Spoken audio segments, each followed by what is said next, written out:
roundtable will start in several minutes. So we wait for Professor Penland, and after that we can start the conference.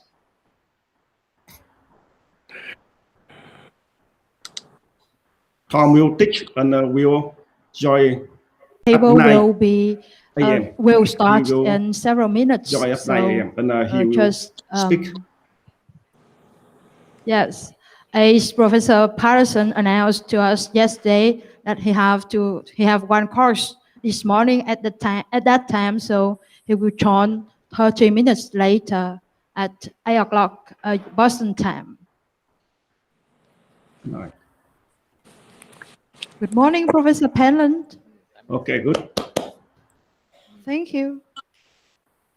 All set. All our guests from the US join already. Yes. Good speakers from the US. Thank you, Sandy. How are you today? Pretty good. Pretty good. Got a packed day today, but pretty good.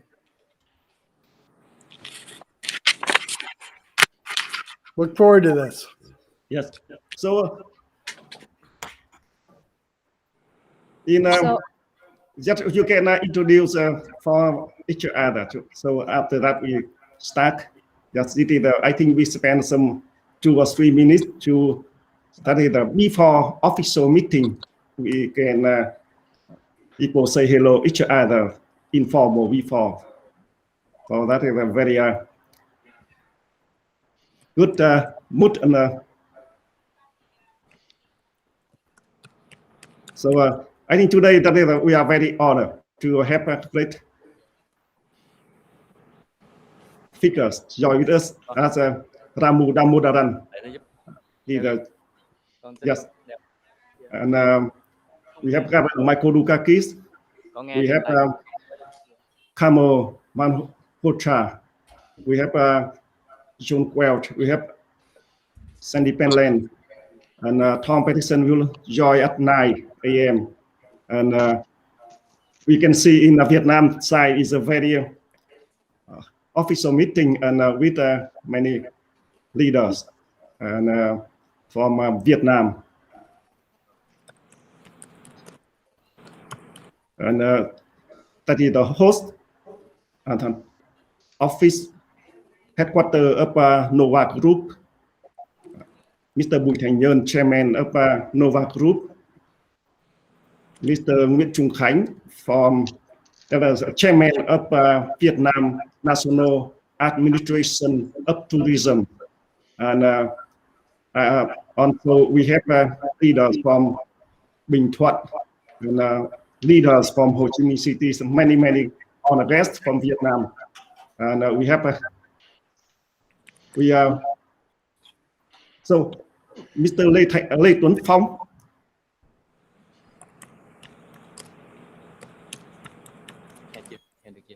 Yes, Mr. Lê Tuấn Phong. Welcome, Chairman of Bình Thuận Province. In Vietnam, we are Chairman of People Committee, and in the US, we call that the Governor Lê Tuấn Phong. Yes. Yes. So I think after our official meeting, our official starting, so Vietnam side MC from Vietnam will introduce all honored guests from Vietnam. So I think now we start. Today we are very honored to introduce Mr. Ramu Damodaran, Chief of the United Nations Academic Impact, Editor-in-Chief of the United Nations Chronicle magazine. He is also chair for United Nations 2045 initiative and Roundtable today. We are very honored to work with Mr. Ramu Damodaran for a long time, and a great partner, great friend, and a great leader to contribute for the initiative and our collaboration. So today we are very honored to introduce Mr. Ramu Damodaran join with us today. Thank you. Thank you all us today. All our honored guests from Vietnam, from the US, and now we are very honored to introduce Ramu Damodaran. Yes, Ramu, please. Thank you. Thank you so much, Tuan, and greetings to all of you. Greetings particularly to all my friends in Boston as you celebrate Evacuation Day today, which, as many of you will remember, was the day of the first victory of George Washington in the War of Liberation, which led ultimately to the independence of the United States of America. And I mention this because it's also a day when we celebrate over history the victory and the success of the people of a united Vietnam. When we talk about 2045 and what the UN would have been 100 years from now, it's inevitable to remember that were it not for the quirks and devastations of history, Vietnam would have been a member of the United Nations in 1945 itself. And it too would have celebrated the centenary of its membership. But in the event, it joined the United Nations only in 1977. And at that point, in his very first speech to the United Nations, the representative of Vietnam, Deputy Prime Minister Nguyen Doy Chin, said, "The victory of Vietnam states the shining truth of our times, that a nation, however small, provided it is closely united and determined to fight in a correct line, and provided that they enjoy the sympathy and the support of progressive mankind, is capable of defeating all aggressors." And when I read that phrase, all aggressors, I thought also of how Vietnam has so steadfastly and proudly battled what all of us in the world have been for the last 12 months, the battle of COVID, the battle of the coronavirus, which in itself is an aggressor, which a united Vietnam has stood firm against. At this point, with your permission, Tuan, I would like to invite our friends from Vietnam to introduce themselves to us so that we can meet and get to know each other, albeit virtually.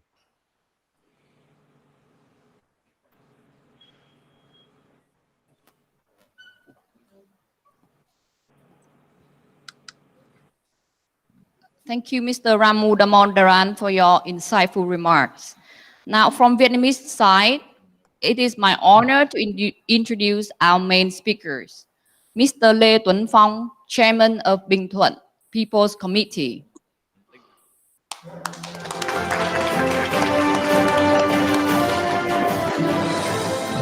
Mr. Nguyễn Trùng Khánh, Director General of Vietnam National Administration of Tourism. And Mr. Bùi Thành Nhơn, Chairman of Nova Group and Chairman of Novaland Group. Beside the speakers, it is also my honor to introduce our distinguished guest, representative from Bình Thuận Province, Mr. Bùi Thế Nhân, Director of Bình Thuận Department of Culture, Sports and Tourism. Representative from Vietnam National Administration of Tourism, Mr. Đinh Ngọc Đức, Director General of Tourism Marketing Department. Mr. Lê Quang Minh, Director of VTV Digital Vietnam National Television. Associate Professor Dr. Trần Minh Chiết, Vice President of the University of Science, Vietnam National University, Ho Chi Minh City. Dr. Đỗ Thiên Anh Tuấn, Lecturer of Vietnam Fulbright University. Leaders from Vietnamese enterprises, Mr. Đoàn Mạnh Khâm, Chairman of Horizon Capital Group. Mr. Lê Mạnh Dũng, DEG Representative Vietnam. And Mr. Vũ Hữu Điền, Deputy CIO, Portfolio Management Dragon Capital. And lastly, I would like to introduce leaders from Novaland Group. Mr. Bùi Xuân Huy, CEO of Novaland Group. Ambassador Lê Quốc Hùng, member of Independent Board of Directors, and representatives from the Novaland leadership. Now may I invite the delegates to proceed to the stage for the photo section. Xin mời quý vị đại biểu của chúng ta cùng tiến lên.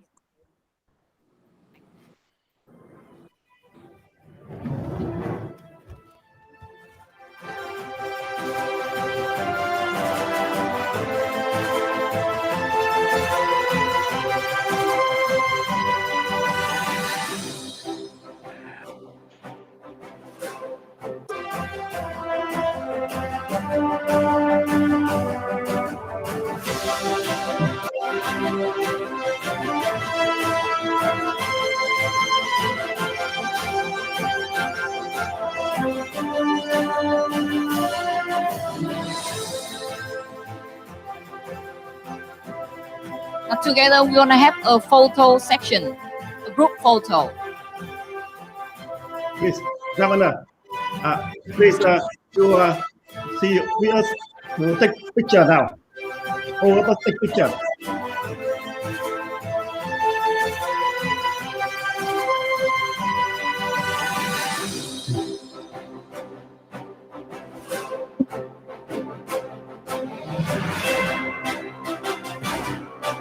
They take picture of us now with the delegation in Vietnam. They take picture to see the.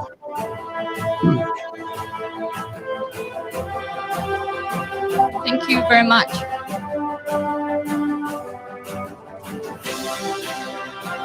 So now, Ramu, please introduce the guest speakers, our speaker of our panels.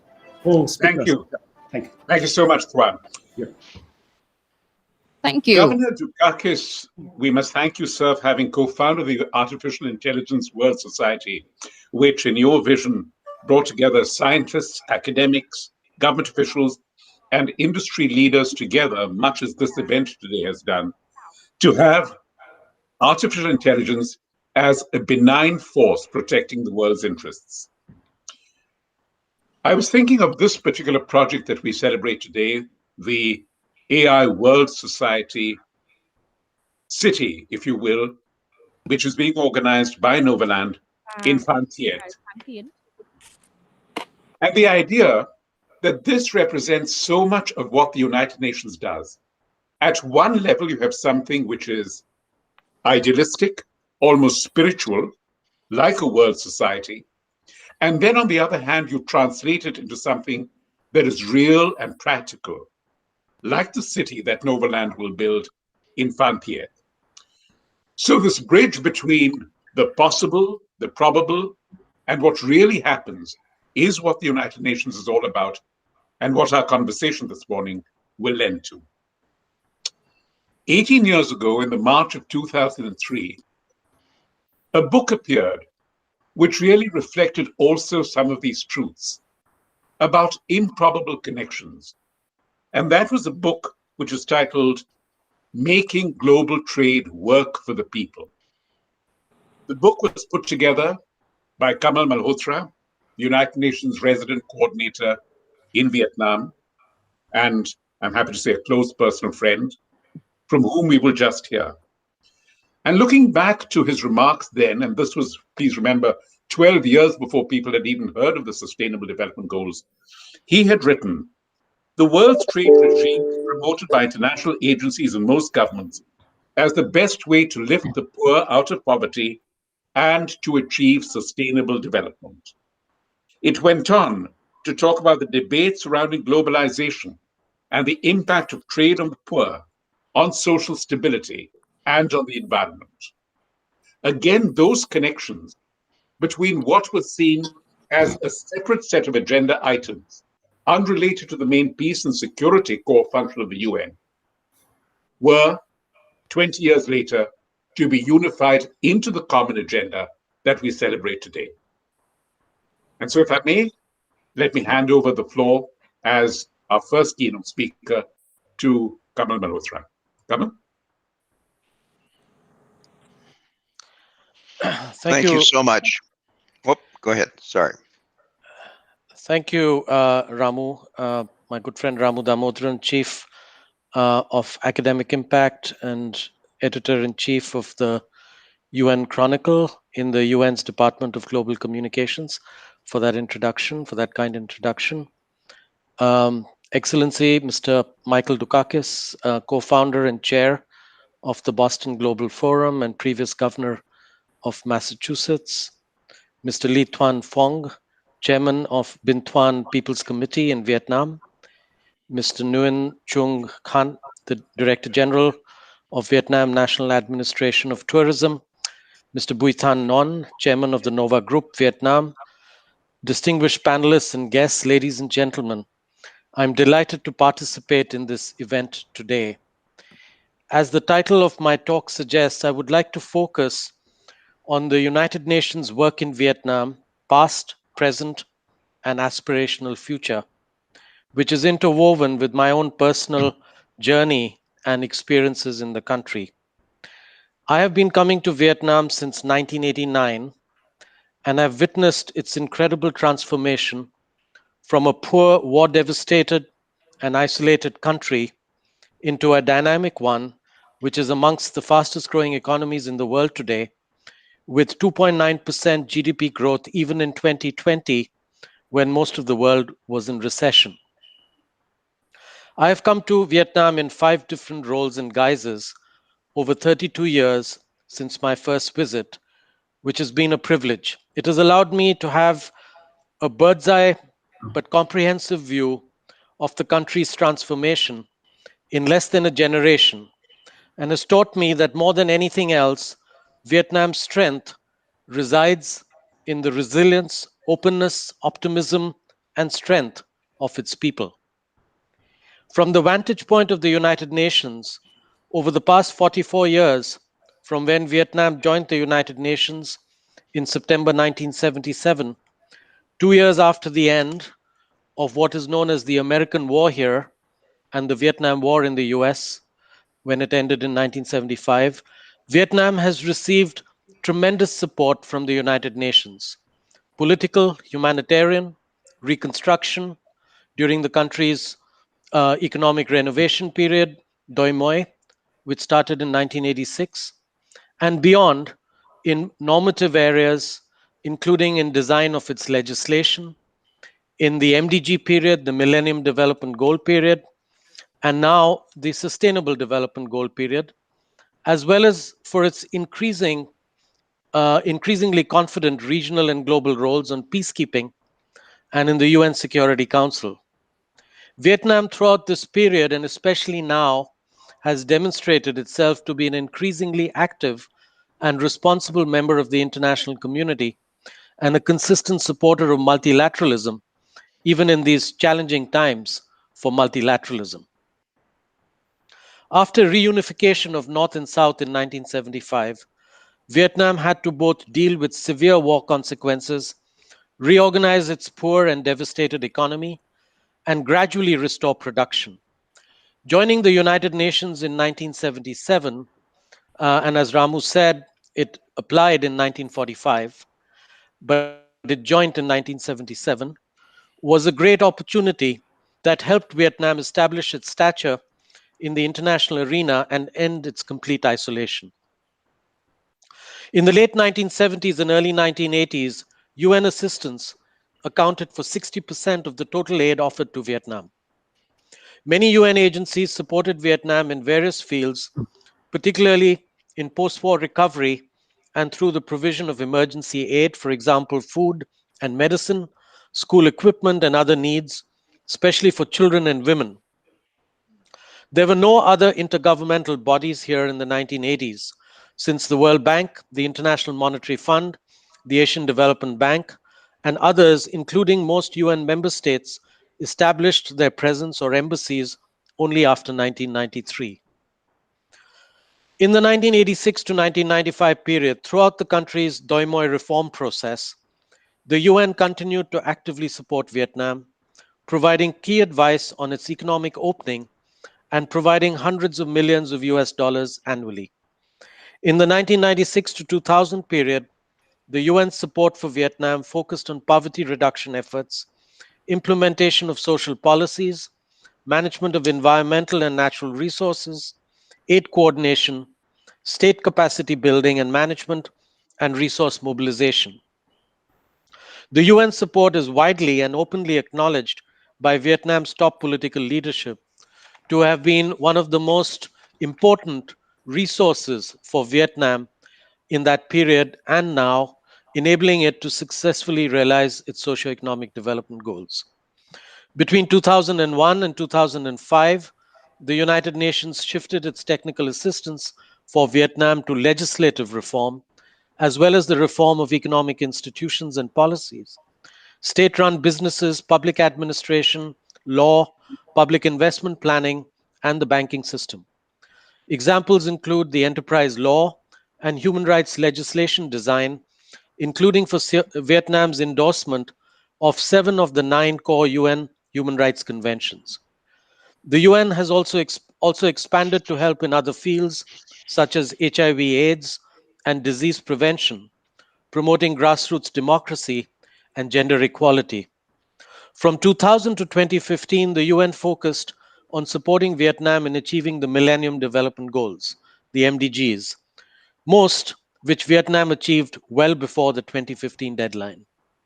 In 2006, Vietnam was also one of the 8 pioneer countries selected to pilot the Delivering as One initiative, and since then, until today, has always been in the forefront of delivering as one, and now UN Development System reform since 2019, which has received high praise from the UN and international community.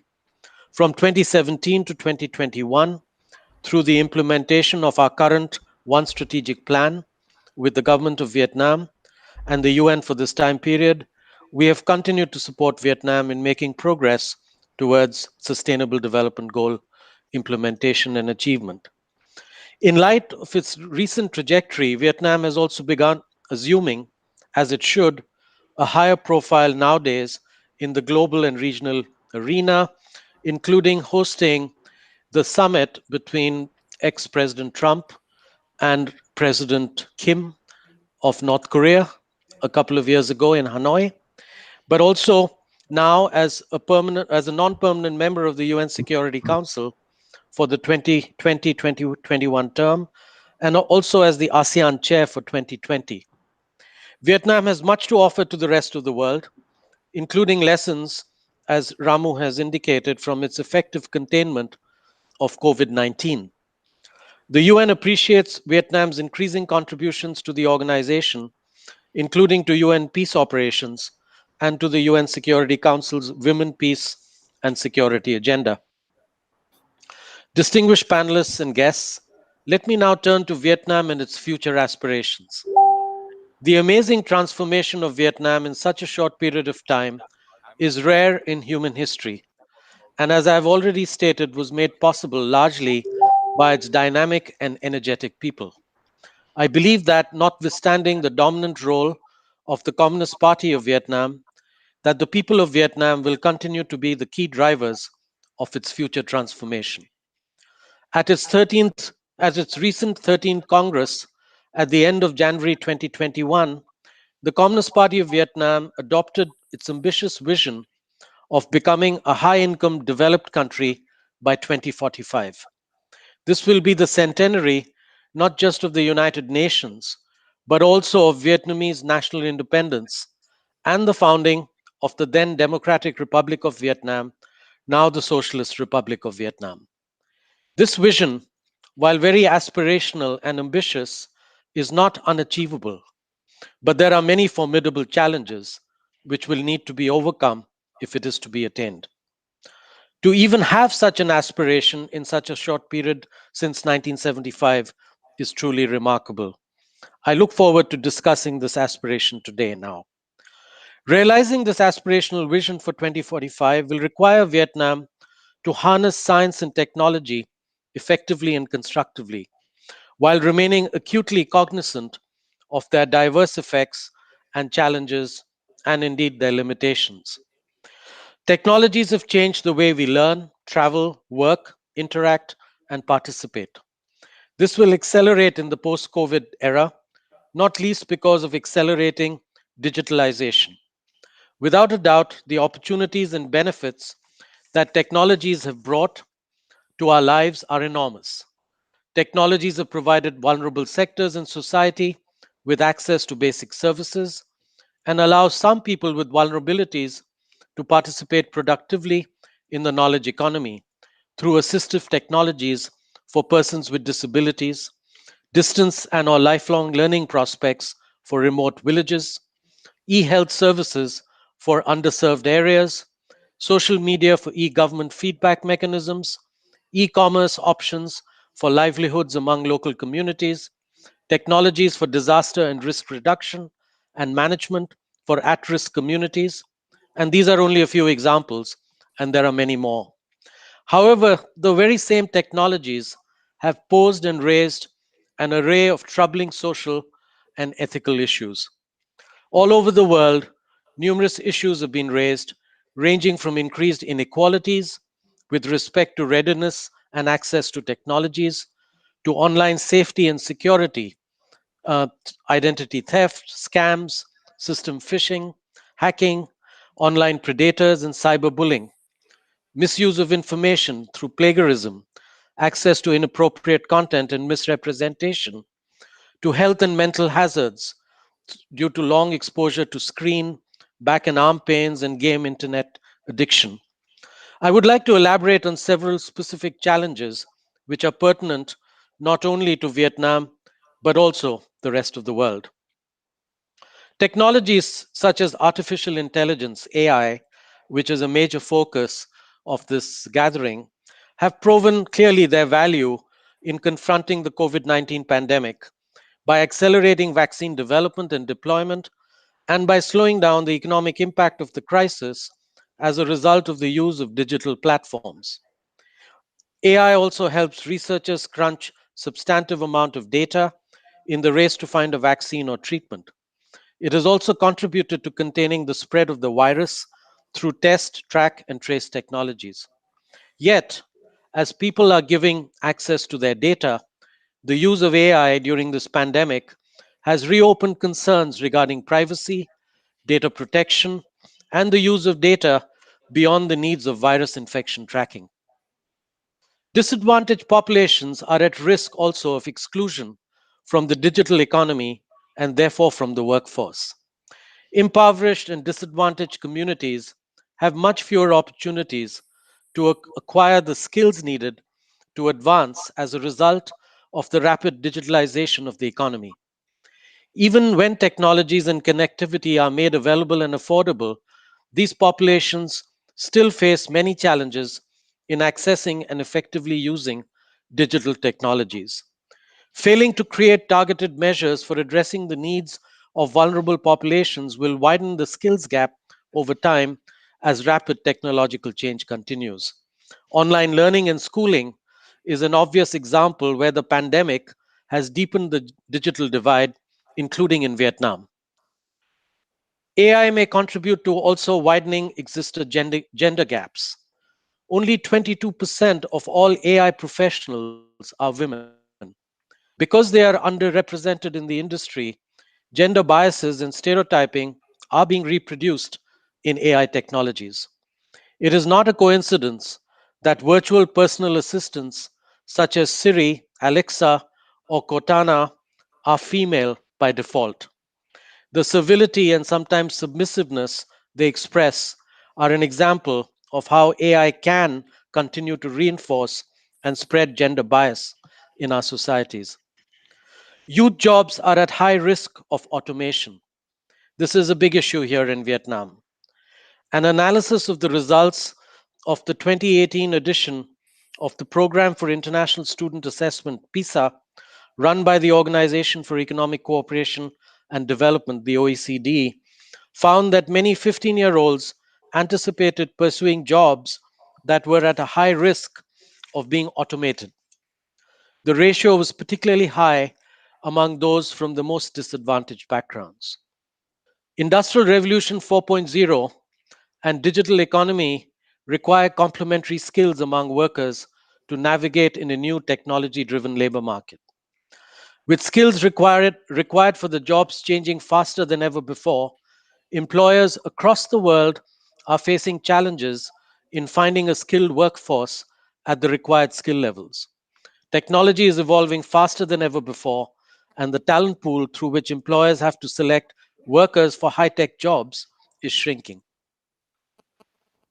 Alongside rapid digitalization, urbanization is also quickening its pace.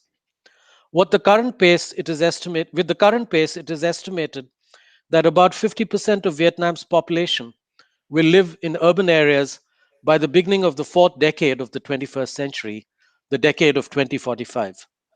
This obviously presents opportunities for national growth and improved quality of life. However, a range of concomitant problems have also emerged, such as increasing income disparity, informal development, lack of basic infrastructure and services, lack of decent housing, increased health problems due to pollution, as well as environmental degradation. These challenges will likely increase with further urbanization.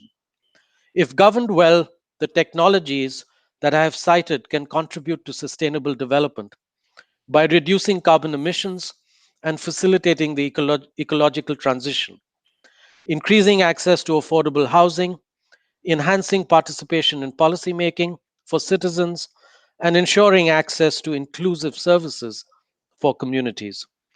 This is where the concept of a smart city, as envisaged in the AIWS city, will come in useful. A smart city is where technologies can seamlessly support more efficient work, life, play, learn opportunities for every individual in an inclusive manner, fuel greater economic growth, and facilitate the creation of a sustainable living environment in cities so people can focus more on their well being. At the United Nations, we advocate for people centered smart cities, which emphasize making urban digital transformation work for the benefit of all, driving sustainability, inclusivity, and prosperity, and the realization of human rights in cities and human settlements. Overall, such a conceptualization enables smart cities and their partners to make a serious and deep contribution to a field that is often otherwise inappropriately focused on the technology itself and not sufficiently focused on inclusion, ethics, quality of life, human rights, and achieving the Sustainable Development Goals. Allow me to make a few additional points before I conclude, which are important for the United Nations, especially in light of the overarching Sustainable Development Goal principle of leaving no one behind. Digital literacy approaches should specifically address the needs of disadvantaged populations. Bridging the divide between education and employment has been found to result in significant digital dividends for disadvantaged populations. This includes increases in human and social capital accumulation, productivity, employability, and earnings potential. The ultimate result will be enhanced poverty reduction, income growth, and the creation of a pathway to long run economic empowerment and financial independence, leading to a more dynamic and inclusive economy. For women to seize upon the opportunities offered by IR 4.0, there will need to be a level playing field in terms of access to enablers such as education and information.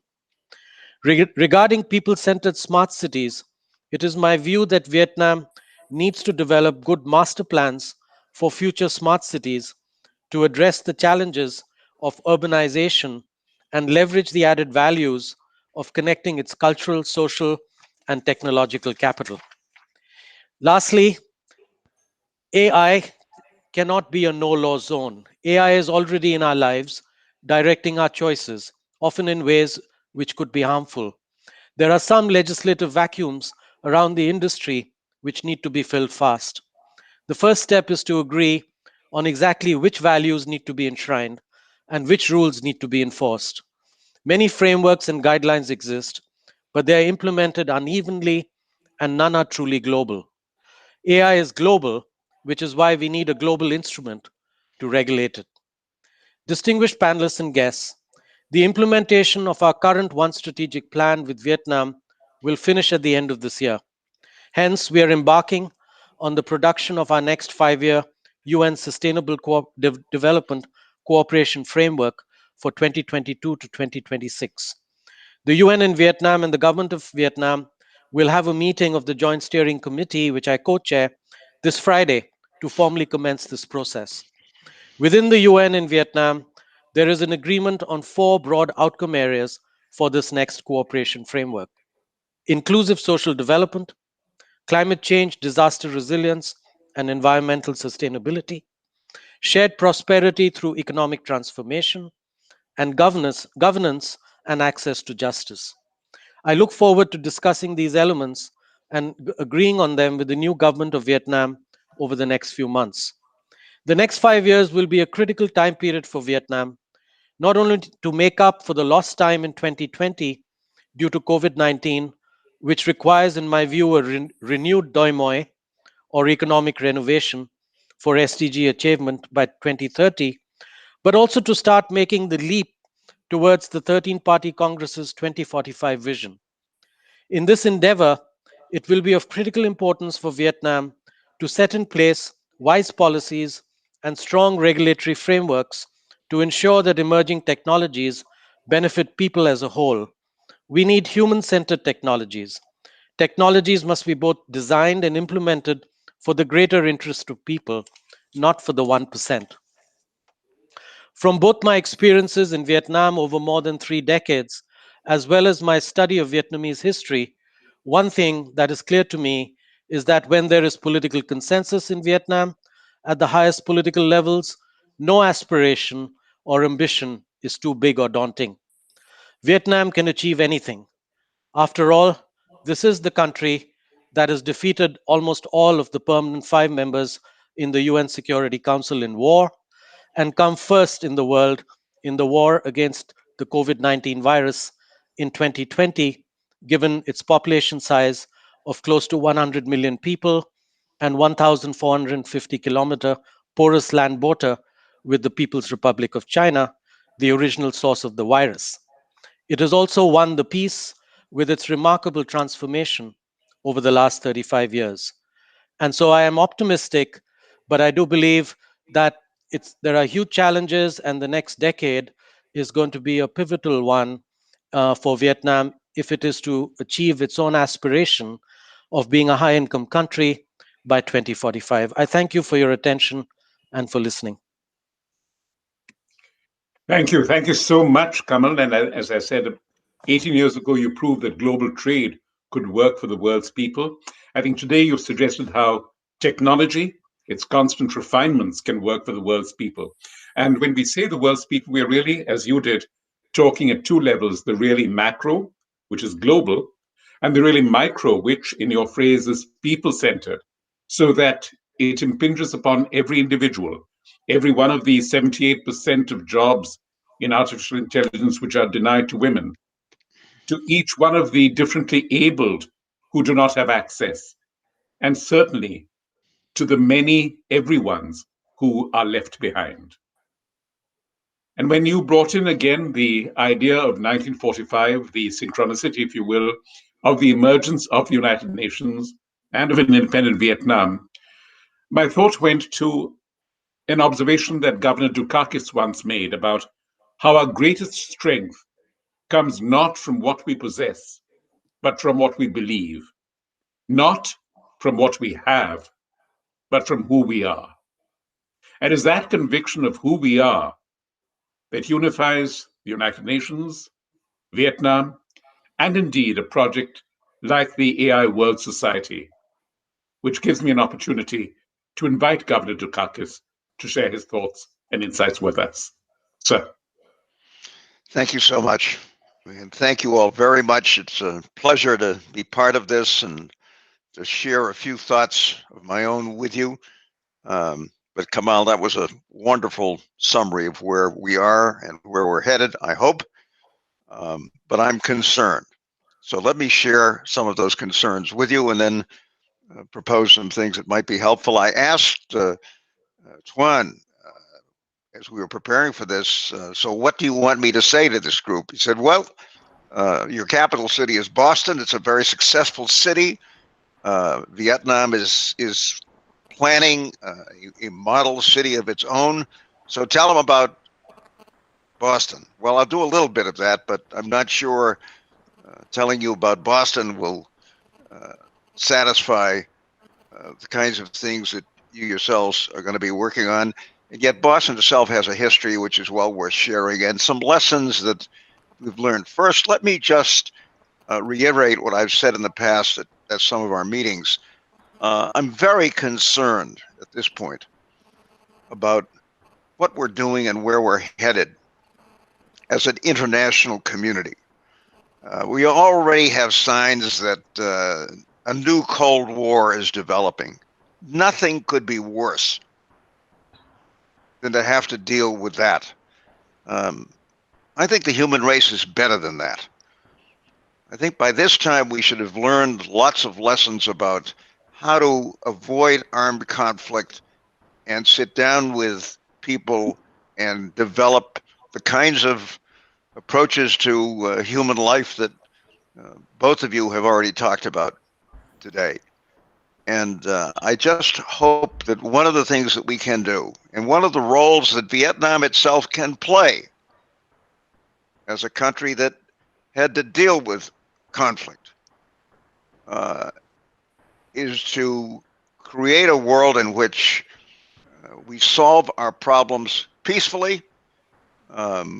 We rule out war as a means of settling disputes between and among countries, and we make it possible for the human race to proceed and to make progress, and to do so peacefully and with real consensus, regardless of some of our differences. And I think that is just so important, especially right now. So I said to Tuan, so what do you want me to talk about? He said, talk about Boston. Why Boston? Well, Boston's a successful city, has been a successful city. And just take a few minutes to discuss why that is the case and what lessons might be learned for those of you in Vietnam who are planning new cities, and one in particular, and whether or not you can benefit from our experience. A brief history. As all of you know, the world and the United States went through a very, very severe economic depression in the 1930s. And if the truth be known, in some ways, it was World War II that got us out of it. Sad as that may be.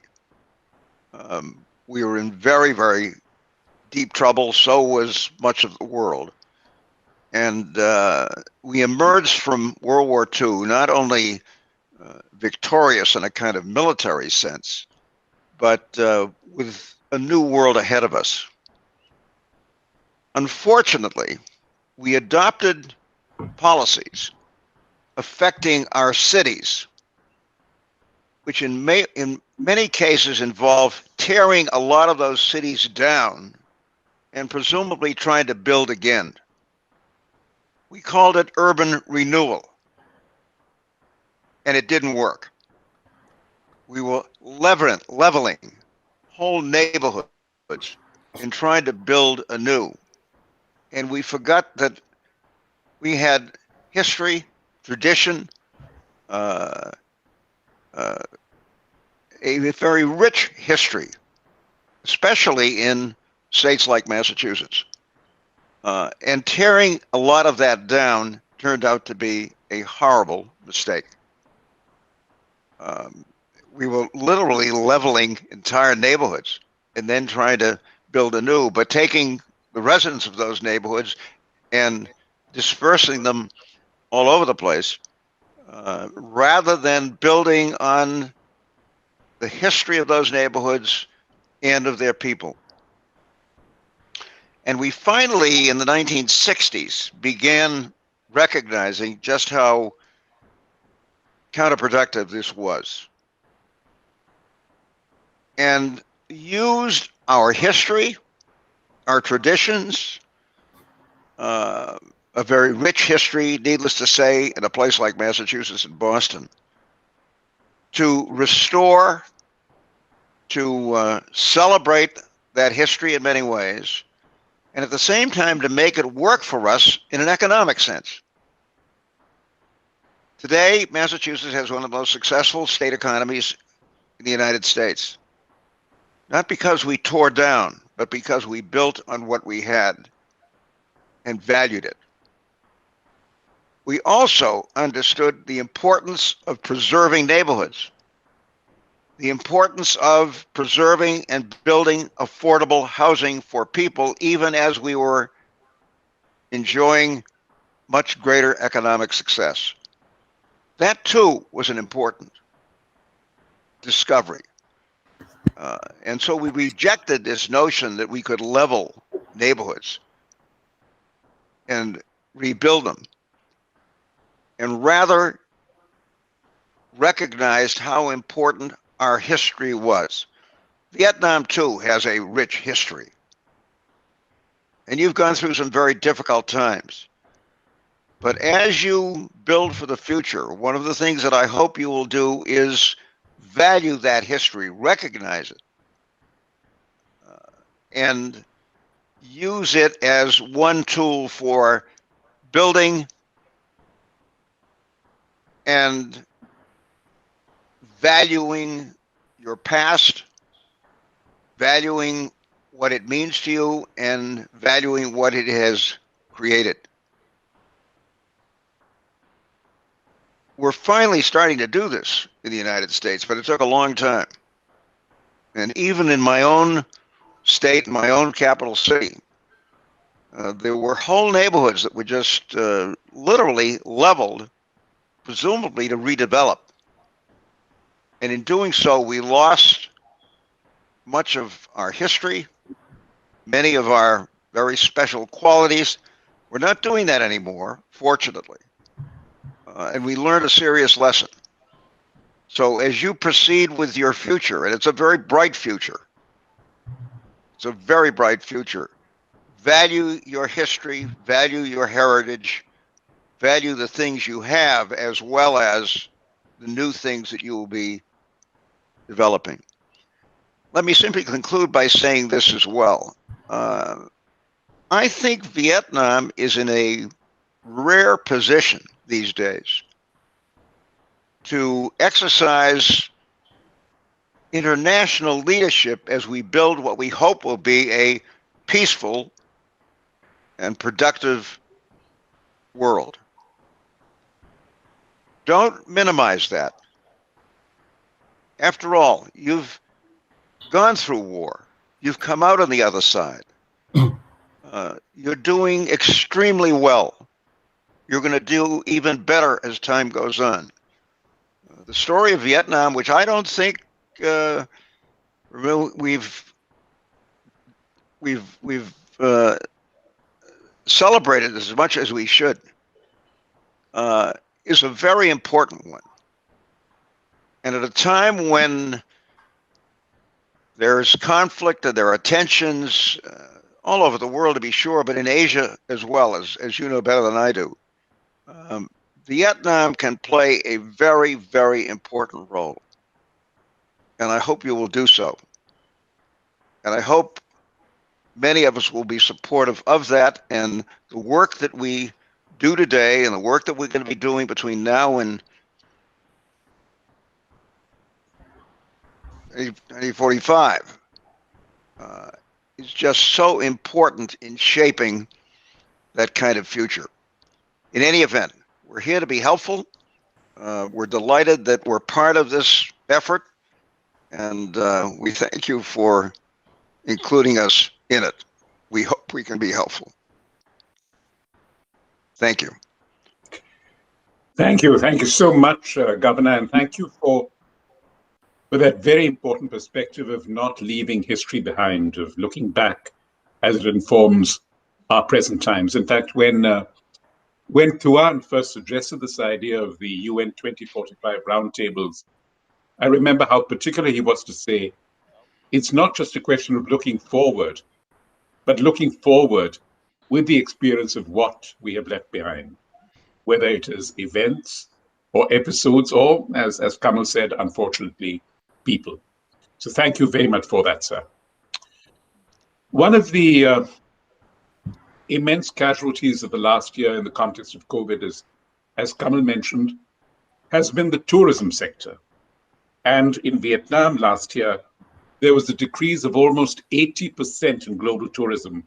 There were just about 3.7 million tourists who came to Vietnam, and even a decrease in domestic tourism, and this in a country that so valiantly and so successfully fought the virus.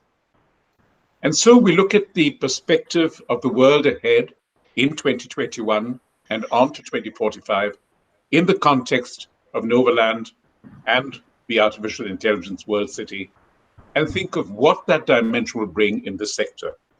And it's my privilege to invite the Director General of the Vietnam National Administration of Tourism, Mr. Nguyen Trong Thanh, to share his thoughts with us. Sir. Thank you so much.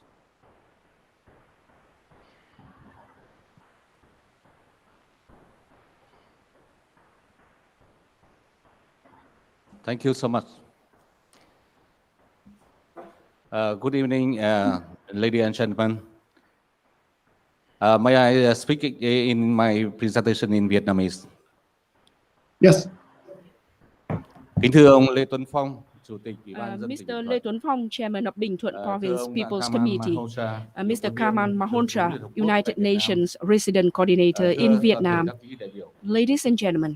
Trước hết tôi đánh giá cao First of all, I would diễn đàn like sáng kiến to express our appreciation to the United của mình Nations in 2045, and would like to thank Novaland Group for organizing the roundtable today. This is an amazing opportunity for us to share information, discuss, and agree upon actions to help Vietnamese tourism in general and Binh Thuận tourism in particular to overcome challenges caused by the COVID-19 pandemic and in preparation for the new development stage.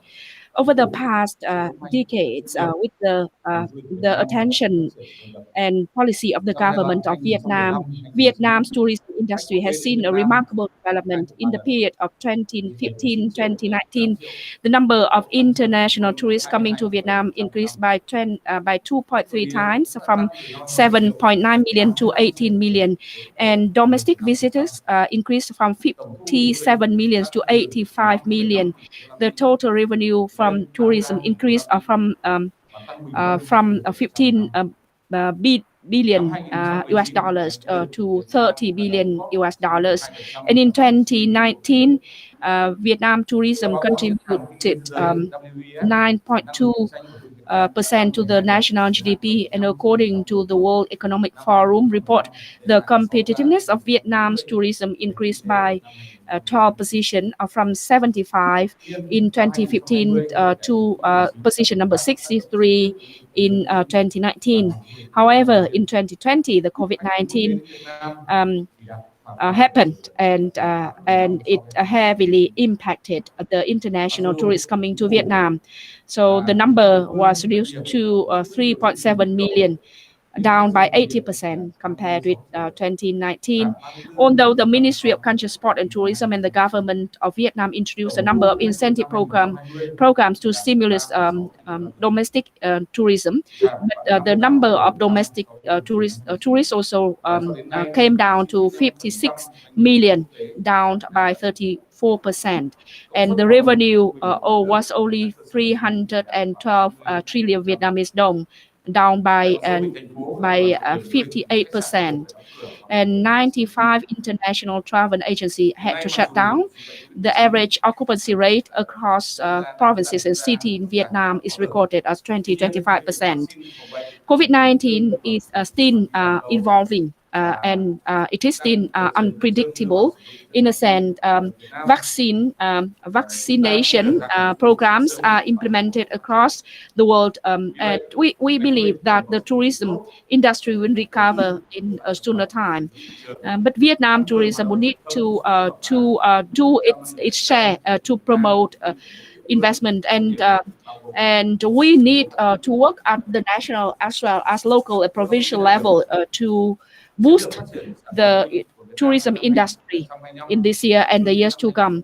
Ladies and gentlemen, the development strategy of tourism industry in Vietnam is clearly set, and tourism is one of the key industries, service industries in the country. Vietnam is set to develop MICE because it is regarded as one of the most attractive mode of tourism.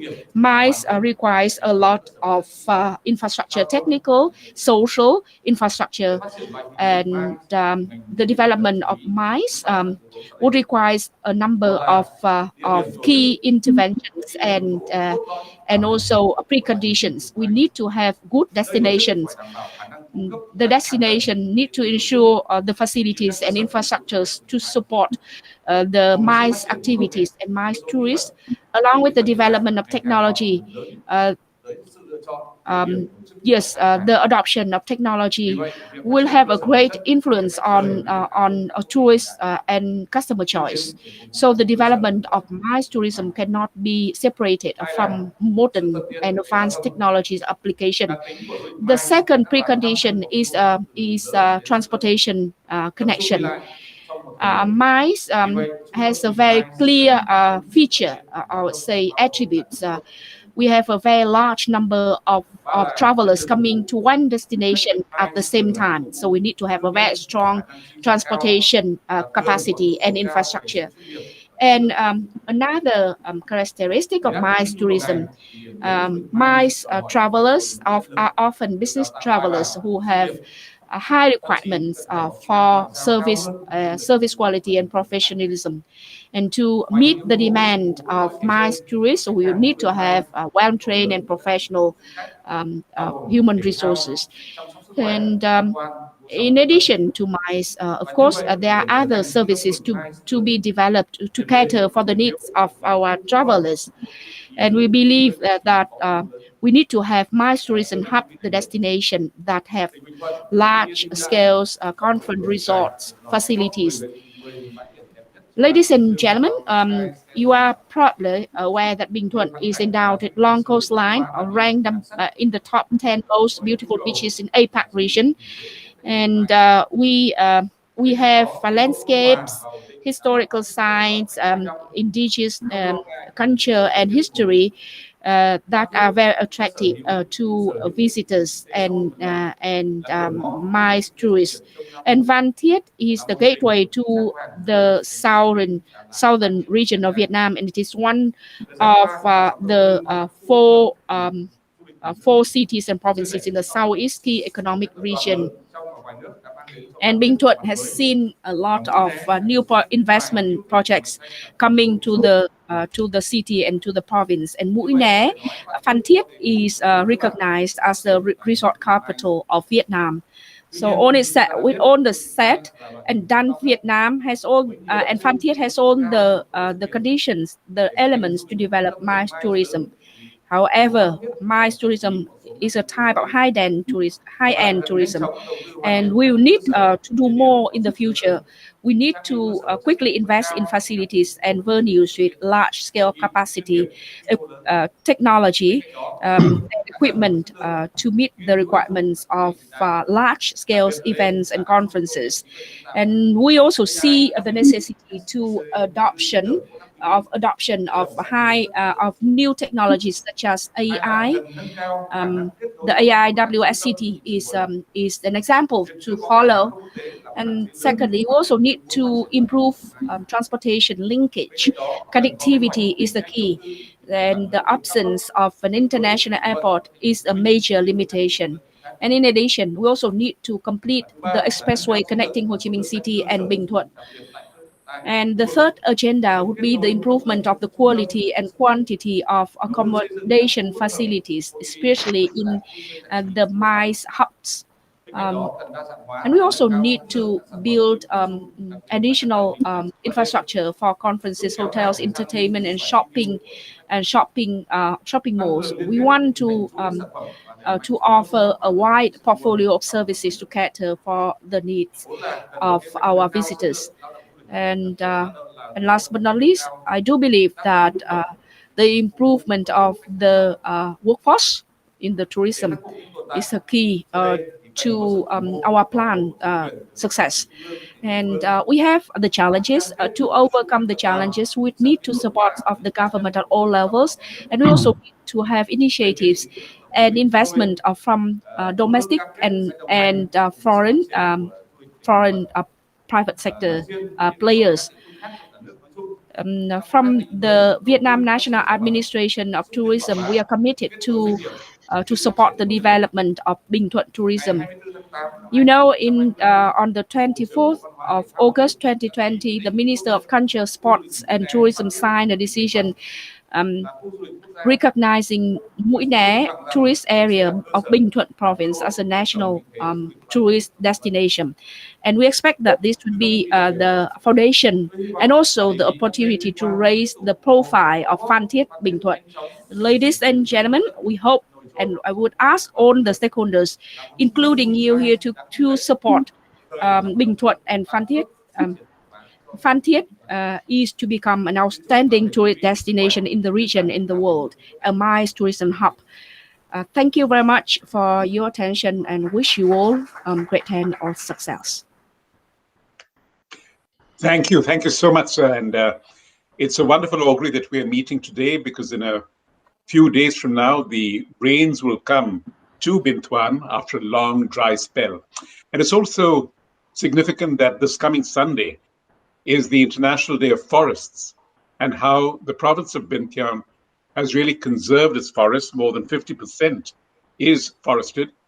And forests are used there not for destructive use or for felling, but actually for cultivation. And so that gives me an opportunity to invite the chairman of the Binh Thuan Province People's Committee, Mr. Lê Tuan Phong, to share his thoughts with us. Sir?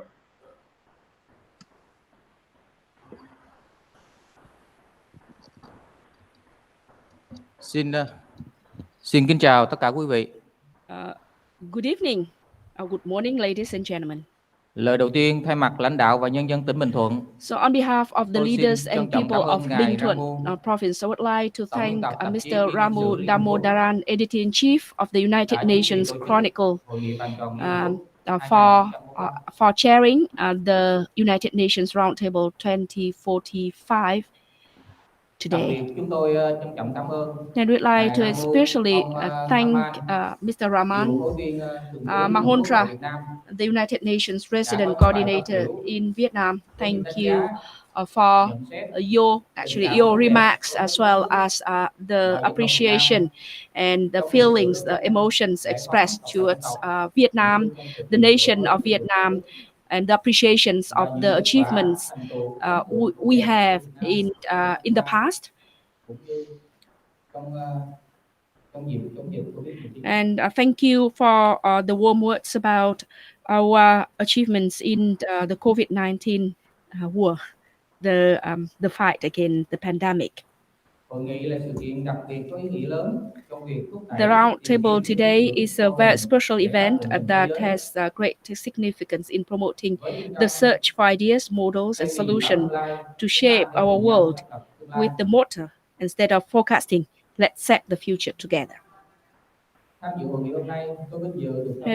joining the Roundtable today, I am honored to give my contribution and ideas for the city of Phan Thiết, the MICE tourism hub of Phan Thiết, Binh Thuận, and the world. Ladies and gentlemen, Binh Thuận is a key component of the national tourism development planning, and Phan Thiết city is the center of Binh Thuận. The province is about 200 kilometers from Ho Chi Minh City to the east. The province is endowed with 192 kilometers of white sand coastline, unique and rare sand dunes in the world. The weather is moderate and warm all year round, and the city, the province, are less affected by storms and typhoons. The province has a long history and culture, and we have 35 ethnic groups and ethnic minorities living in the same place. We have over 300 historical sites and relics, and a lot of festivals, 450. The Champa ethnic cultural heritage in Bình Thuận, our valuable assets, are very attractive to domestic and foreign visitors.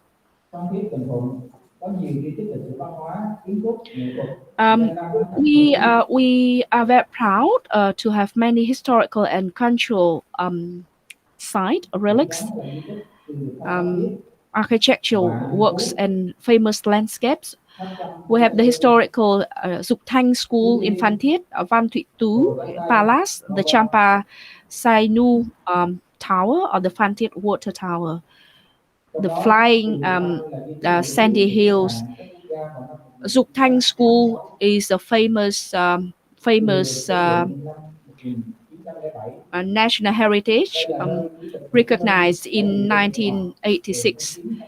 President Ho Chi Minh used to teach in this school from September 1910 to February 1911.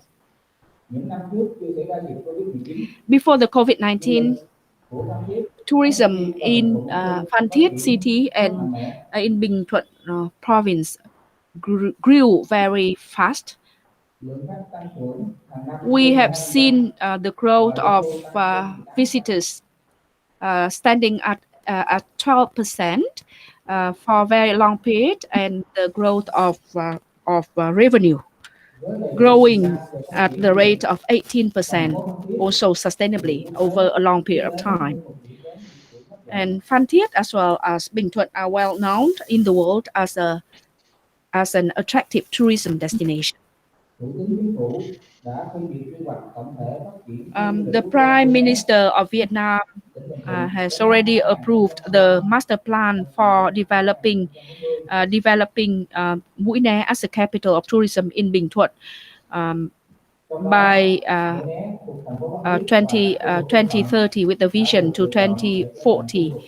And Mũi Né as well as the surrounding areas are selected to be the key destination of tourism in Vietnam in the master plan.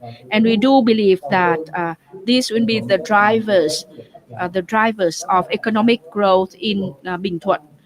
And we do believe that we have the preconditions on the assets to compete and successfully compete with other key destinations in Asia, like Pattaya or Phuket of Thailand. The leadership of Bình Thuận has the aspiration to turn Phan Thiết into a destination of dream, and this will be the destination for adventure, sport tourism, cultural, spiritual tourism, as well as wellness and health tourism. And last but not least, we also want to become famous in MICE tourism. Khánh, the chairman of Vietnam National Tourism Administration, also highlighted this point in his speech. And we have seen a lot of progress in Bình Thuận.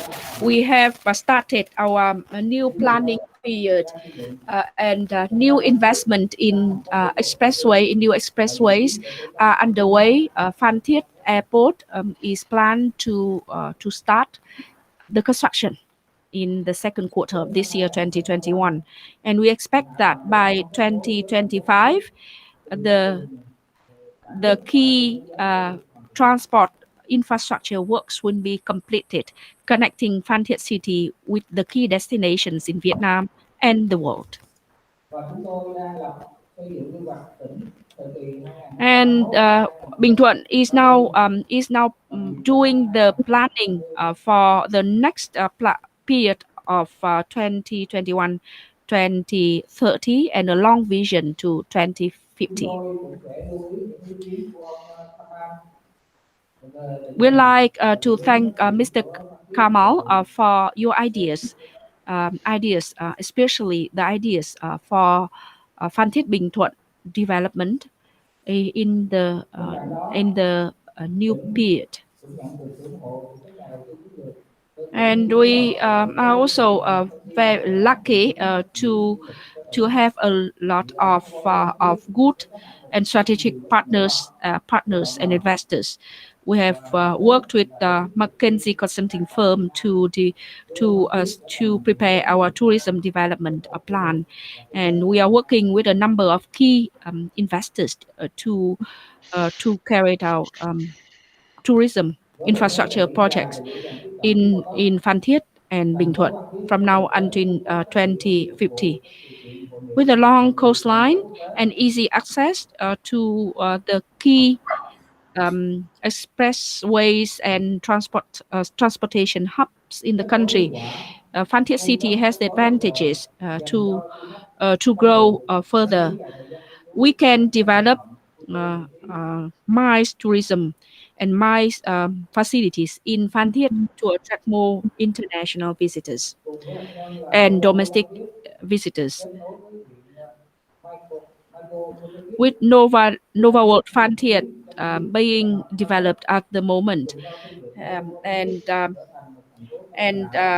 thanks to the agreement and the cooperation between Nova World Phan Thiết and the Michael Dukakis Institute, we believe that we can build Phan Thiết into a modern city, an advanced model city of human the human race. And I'm very happy to be a part of the event today, and would like to thank Mr. Ramu Damodaran again, as well as our distinguished guest from the US, for joining our program today and for your expressed interest and also yes, good feelings about our city and our country. Thank you all for your attention, and we look forward to receiving your support in implementing our aspiration to build Phan Thiết Bình Thuận into the world-class MICE destination. Thank you. Thank you so much, sir. Thank you for that presentation and for leading us on to the person who's really going to make all this possible, Mr. Bui Than Non, the chairman of the Nova Group and Novaland. He once wrote that he's been playing golf since 1997, and he likes the game because it is not antagonistic. You don't have an opponent. And I think that's very much the spirit of what the AIWS City is going to be. Over to you, sir.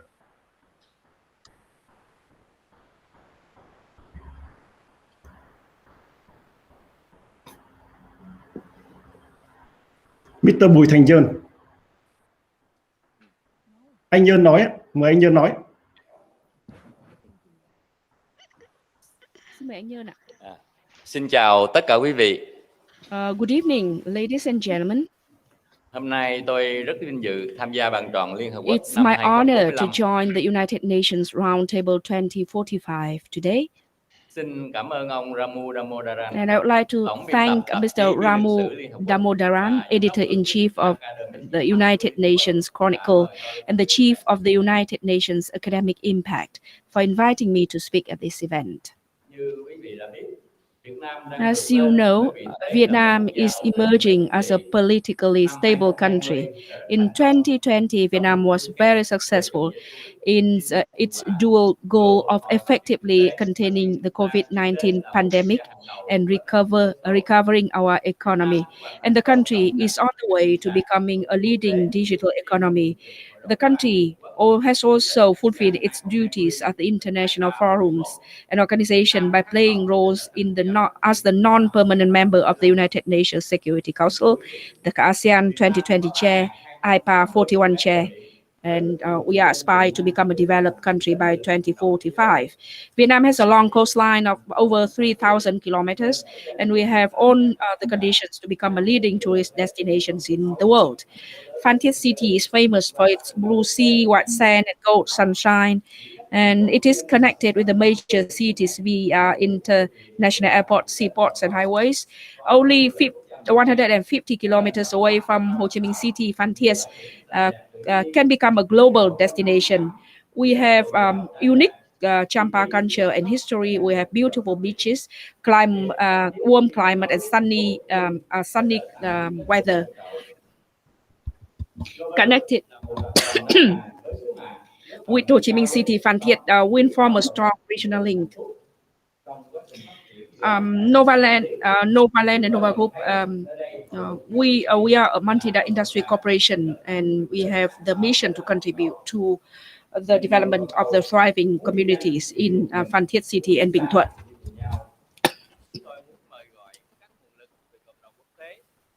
And it is well known that if you want to go fast, you go alone. If you want to go far, you go together. And that's why you are welcome contributions from the international communities, the academia, public leaders, and institutions like the United Nations. The United Nations, with its nearly 200 member states and its organization, can assist us in creating a unique model for the world.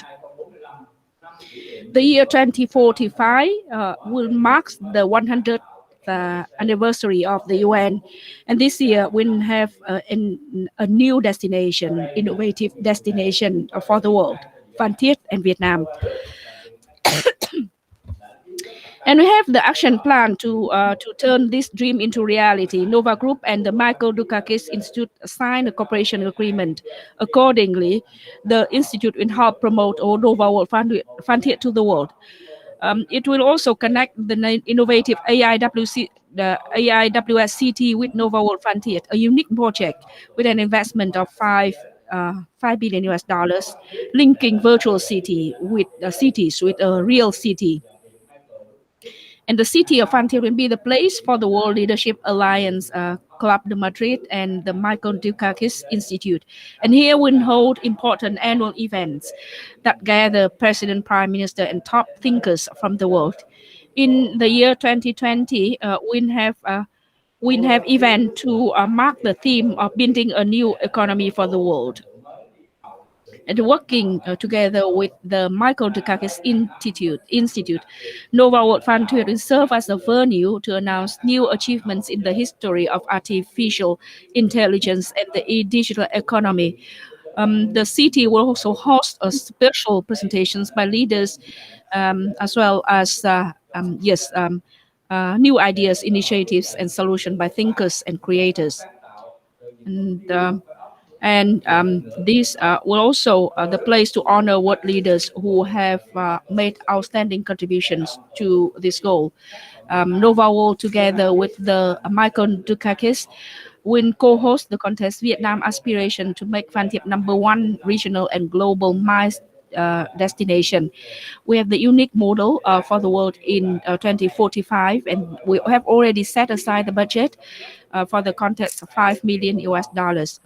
To achieve this aspirational goal, we welcome all intellectual and financial contributions from the global community, especially from the United Nations and its members. We want to work together to develop Phan Thiết City into #1 destination. And again, we'd like to thank the United Nations Academic Impact and the Boston Global Forum for hosting the event today. Thank you very much, and best wishes for your health and success. Thank you so much, Sam. Thank you for the numerous initiatives you've mentioned, in particular the idea of really bringing in the best of the world's talent through a global competition. One of the greatest challenges in AI or anything else to do with our technological age is how various data sets communicate with each other rather than remain in silos.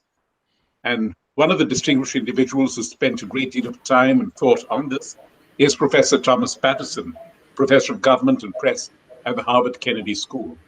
And I'd like him to share his thoughts with us, sir. Tom, unmute. Tom, please unmute. Tom.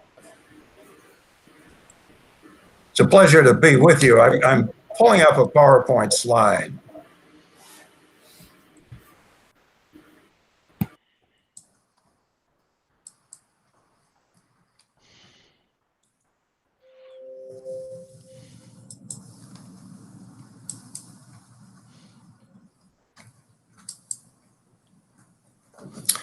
Can you see the slide? Yes, yes.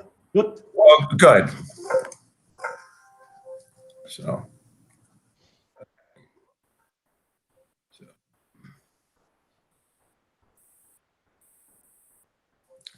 I want to talk to you this morning about AIWS City.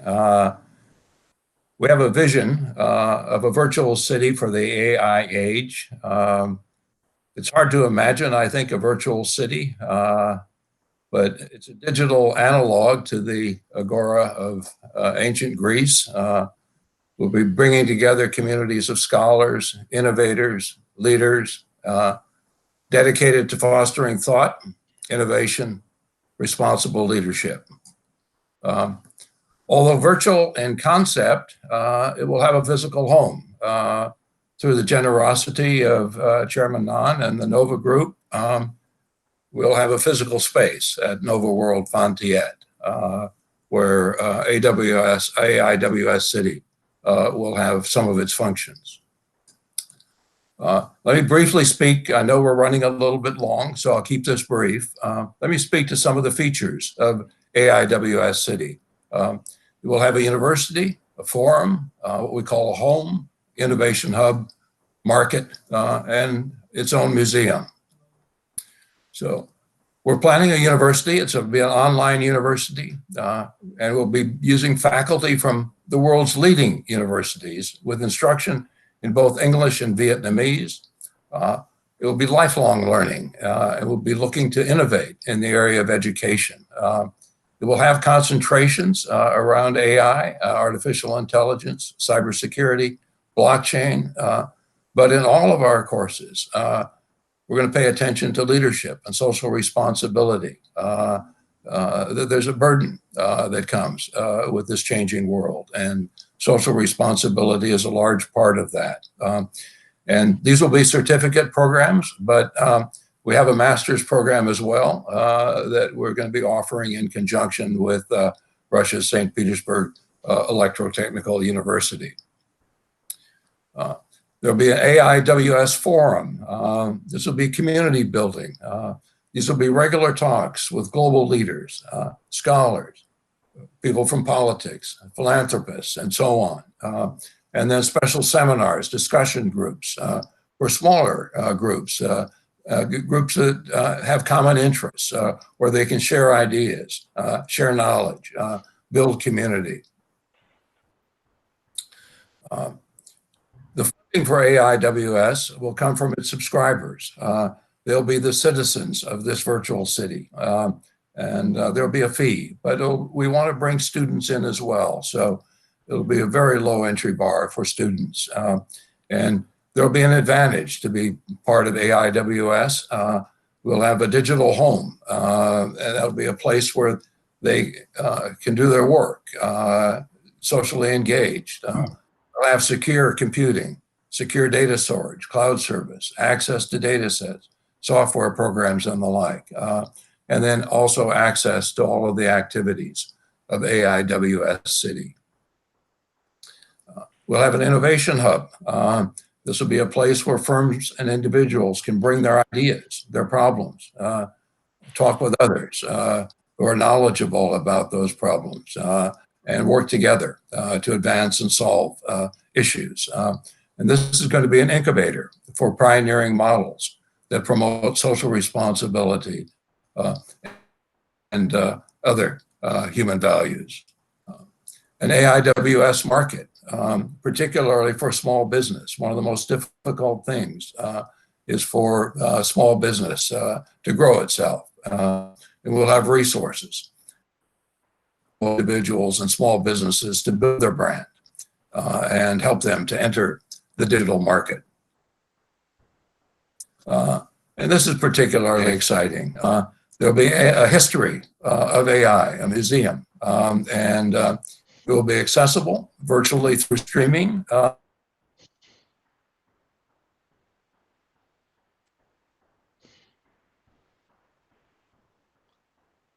And in person at Nova. And as you go through the history of, and by the time you get to the end, some of those puzzles the machine will best do very easily. So it'll be an interactive museum that tells the history of AI. I'll skip and we're going to be working very closely with Nova World Van Tiet through the university, through the forum, our innovation hub, and the like. We're going to contribute to Nova World Van Tiet's goal of establishing itself as a renowned global institution. And we'll be working with Nova World Van Tiet in organizing significant events. The chairman spoke about one of those upcoming events, and we'll be bringing to Van Tiet top scholars, innovators, corporate and public leaders, so they become aware of Van Tiet, but also can contribute to its development. And we'll also contribute ideas to develop an ecosystem at Van Tiet around ideas like sustainable development, technological advances, innovations in education, cultural preservation. This is a virtual city for the age of AI. It's new. 55 years ago on this date, I was in Vietnam as an American soldier. Vietnam survived that tragic war and has prospered. And it's a real honor for me through AIWS City to be able to play a small role as Vietnam works toward its goal in 2045 of becoming an advanced industrialized country. Thank you very much. Thank you so much, Professor Patterson, and for that very poignant look back to 55 years ago and thinking to half a century since then and how the world has changed and the possibilities within it have enhanced so dramatically, as you've made clear. Another distinguished academician who's invested a great deal of thought in how technology can help social purpose, in particularly in the context of vaccines and the COVID pandemic, is Professor John Quelch, the Vice Provost of the University of Miami and the Dean of the Miami Herbert Business School and the Leonard Miller University. I'd like to invite Professor Quelch to talk to us. Thank you very much indeed, Governors, Excellencies, and ladies and gentlemen. It's an honor to be with you today. I want to thank Mr. Bui for his vision in this matter and his leadership and contributions to the progress that we all know Vietnam is going to make over the next 10 years. This is a very exciting project that we've been discussing regarding Pontiac and the AIWS city. But I want to make a few points that hopefully will not duplicate what you have already heard. I find it first remarkable that there is no lady represented on the speaker roster for this event. I am also a student of history like Governor Dukakis, and I am very familiar with the famous Vietnamese story regarding the two Trung sisters from AD 40 who successfully beat the Chinese at war and established their own kingdom or queendom, shall we say, in Vietnam. I think it's a big mistake not to have women strongly represented in this effort. And I hope that at future meetings, we will have a better gender balance on the roster. Because if AIWS City is to succeed, it has to succeed for women as well as for men. And as we think about who to invite to submit proposals for the contest, the $5 million contest, I hope that we will lay down some parameters regarding the composition of the groups who are permitted to apply and compete for this program. Because we know from the world that there is a gender gap in terms of digital proficiency and proficiency in math and science. And that gap has no gender or genetic basis whatsoever. And we have to if we're going to make something worthwhile for the 21st century, especially in the context of the United Nations 100th anniversary, we have to respect and honor women as contributors to this process. The second thing I would underscore is that although this is a digital and virtual concept, it is very important in marketing to make the intangible tangible. And while there is a virtual in the cloud component to this new venture, there has to be a physical aspect to it as well for it to really take hold and be a visible manifestation of the virtual and digital progress we want it to represent. So I think that the Minister of Tourism, who spoke earlier, was very astute in terms of referring to the physical elements of this venture, to the necessity for fast and efficient transportation. I am convinced in a post-COVID world that many people are not going to travel as freely and willingly as they have previously.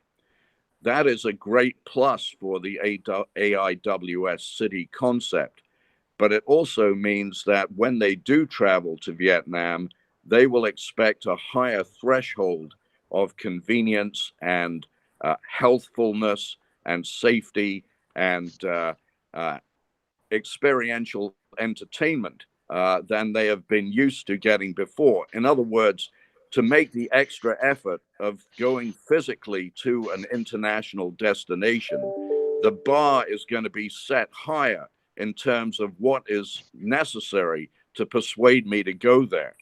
And of course, there will be many other competing cities of this type popping up around the world. This is not a unique idea. Every significant economy is contemplating something similar. So how are we going to stand out at the same time as we fit in with what consumers and the people we are appealing to will expect? And I think that means that we have to have a blend of the new with the old. As Governor Dukakis said, it's not easy to build something entirely new unless you have a solid foundation on which to build. Just like when you're building a house, the foundation is absolutely critical. So Vietnam has this very rich and wonderful history, a very rich and wonderful culture, great contributions in the arts and in literature as well.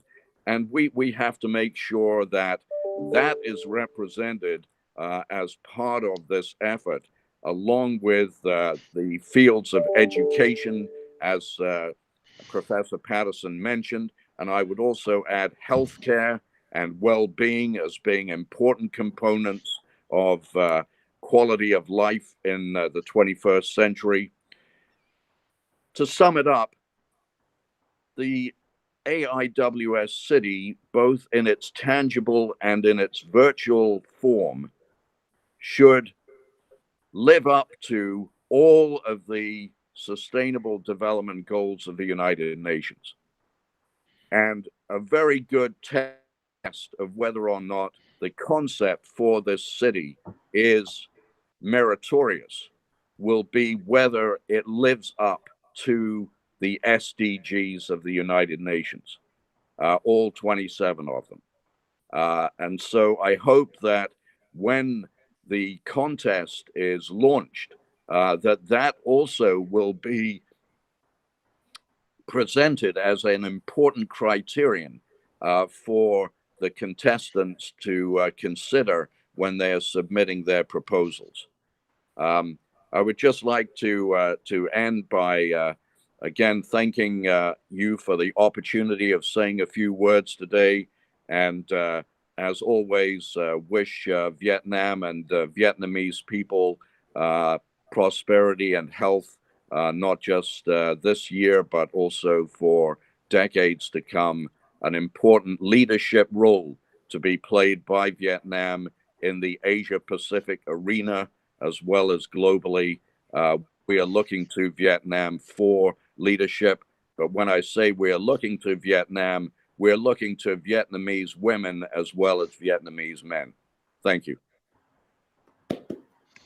Thank you so much, Professor Quelch, and thank you.